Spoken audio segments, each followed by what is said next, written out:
Welcome to your Daily 5 for Tuesday, December 3rd, 2024. If you're into films at all, you have likely already heard at least something about a movie from this year titled The Substance, written and directed by Coralie Fargeau. I am probably butchering that name, I apologize, but that's as close as I can get to figuring out how to pronounce it. And the movie has gotten a lot of accolades. It got what apparently was the longest standing ovation of any film for this year at the Cannes Film Festival, and I have seen no shortage of reviews about it. And honestly, and I think I talked about this on one of our full shows, I was not really intending to see this movie, but an interesting thing happened. I saw a pair of reviews by two reviewers who I generally trust in terms of their opinions, and they had the exact opposite review of the movie. One thought it was an excellent horror film, and the other thought it was pointless and actually didn't make any sense.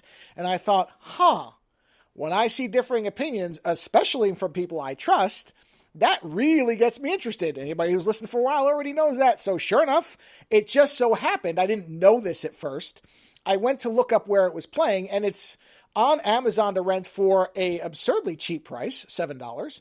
And it also is streaming on Mubi, which is a service I've talked about a couple of times before, which I had subscribed, I want to say 2 months ago, a month ago. They did a thing where it was 6 months for $10 or 6 months for $20. I don't know. They had a deal. And I watched the entire Kingdom series, the Lars von Trier series on there. And I like the idea of Mubi, especially when they have cheap deals. So it just so happened that the movie was originally going to be distributed by somebody else. That person pulled out because I don't think they knew how to market it. And Mubi grabbed it. And so it is on the Mubi streaming service if you have that. So I watched it on there. And it's tough to talk about it at length without spoiling it. So I'm going to do that on Friday.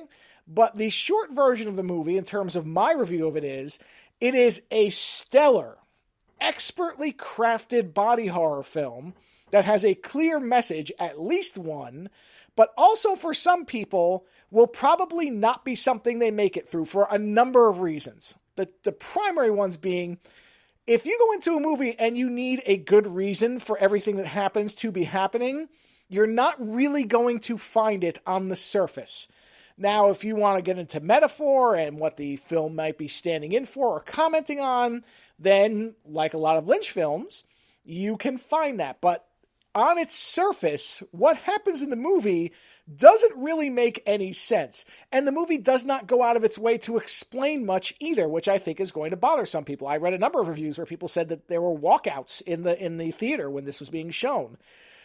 I can understand that. The other side of it is, this movie does not shy away from body horror stuff. If you like Cronenberg, like The Fly is one of the reference points for this movie, and many others, then you'll be fine. If you don't like seeing stuff like that, where people's bodies are being horribly distorted, often in very viscous and bloody ways, whether real or imagined, then you're going to have an issue here, and you probably won't make it to the end. So that's as much as I'm going to say without really spoiling anything. And the trailer basically sets up the core premise, which is Demi Moore plays Elizabeth Sparkle, an actress who is considered past her prime by the system that she is within, which they don't say Hollywood specifically, but that's clearly what it's supposed to be. And she, in desperation, takes an offer for something called The Substance, that's the title, which allows her to create a younger version of herself, more or less. And things at first start off fine, and then, as you would expect in a movie that is a horror film and has any type of dramatic tension, things don't keep going smoothly. And that's as much as I'm going to say. Demi Moore and Margaret Qualley are the primary actresses in the film. They are excellent. Dennis Quaid plays a very, very, very gross Hollywood executive. Excellent. Everybody in the film is doing great work. The shots that are used, it is a beautiful film. The soundtrack, everything works together so well that I was just stunned by the time it got to the ending. An ending that keeps building and building well past the point where you think, okay, this can't get any nuttier. And it does. In a way that I think doesn't, it is done with intention.